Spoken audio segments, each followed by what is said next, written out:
उद्या 12 जुलैच्या जालना येथील रॅलीच्या संदर्भात गेल्या 8-10 दिवसापूर्वी मराठा क्रांती भवन येथे बैठक झाली होती आणि त्या बैठकीमध्ये संपूर्ण तालुक्यामध्ये फिरून बैठका घेण्यात आल्या, सर्कल वाईज बैठका घेण्यात आल्या आणि संपूर्ण समाजामध्ये जागृती करण्यात आली आणि उद्याच्या रॅलीसाठी मोठ्या संख्येनं मराठा बांधव जालना येथे उपस्थित राहण्यासाठी संपूर्ण तालुक्यामध्ये तयारी झालेली आहे। या संदर्भाने आज माहिती देण्याकरता आम्ही या क्रांती भवनामध्ये इथं उपस्थित आहोत। माननीय महेश भैया आणि माझे सहकारी इथं आज उपस्थित आहोत। या रॅलीच्या संदर्भाने काही मुद्दे आपल्याला सांगायचे आहेत, ते सांगण्याकरता आज आम्ही इथं आहोत। उद्या रॅलीसाठी गेल्याच्या नंतर तिथं पार्किंगची व्यवस्था जी आहे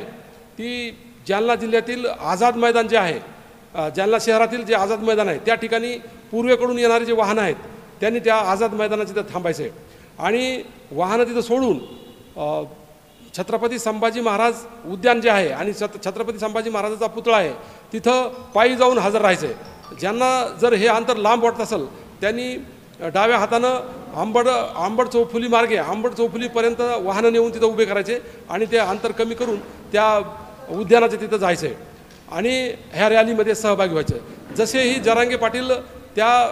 पुतळ्याजवळ येतील त्या पुतळ्याच्या तिथं येतील, तिथून रॅली सुरू होणार आहे आणि ही रॅली सुरू होऊन छत्रपती शिवाजी महाराजांच्या त्या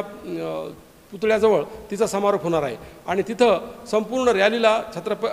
माननीय जरांगे पाटील हे संबोधित करणार आहेत। आणि या रॅलीच्या संबोधनाच्या मध्ये आपण पाहिलं 2 वर्षापूर्वी 2016, 17, 18 अशा मूकमोर्चे निघाले होते आणि या मूकमोर्चामध्ये जशी आपण शिस्त पाळलेली तशीच शिस्त आपण या रॅलीमध्ये सुद्धा पाळायची आहे। त्या मूकमोर्चाला चेहरा नव्हता, नेता नव्हता, परंतु आता जरांगे पाटलाचं नेतृत्व आपल्याला लाभलेलं आहे आणि या नेतृत्वाला आपण खरं ठरवण्याकरता, त्यांचे हात मजबूत करण्याकरता, त्यांचा आवाज मोठा करण्याकरता मोठ्या संख्येनं मराठा समाजाने तिथं उपस्थित राहायचं आहे। आणि तिथं जात असताना आपल्या गावातील जे काही बांधव उपस्थित राहणार आहेत त्यांनी सोबत स्वतःचं पाणी घ्यायचं आहे, स्वतःचा डबा घ्यायचा आहे, स्वतःचा पावसाळे दिवस असल्यामुळं रेनकोट असेल तर रेनकोट घ्यायचा आहे किंवा ते छत्री घ्यायची, अशा तयारीने आपण इथून निघायचं आहे आणि वाटानं जात असताना शिस्तीत जायचं आहे। तिथं कुठलंही ओव्हरटेक करायचं नाही, घाई गडबड करायची नाही, कुठलाही अपघात होणार नाही याची काळजी संपूर्ण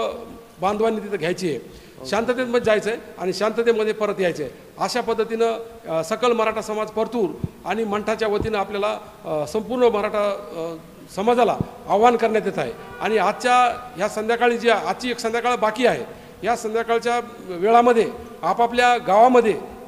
जर रॅली काढली नसेल, बैठक घेतली नसेल उद्याच्या रॅलीसाठी तर ती घ्यायची, असं आवाहनसुद्धा आज या परतूर तालुक्यातील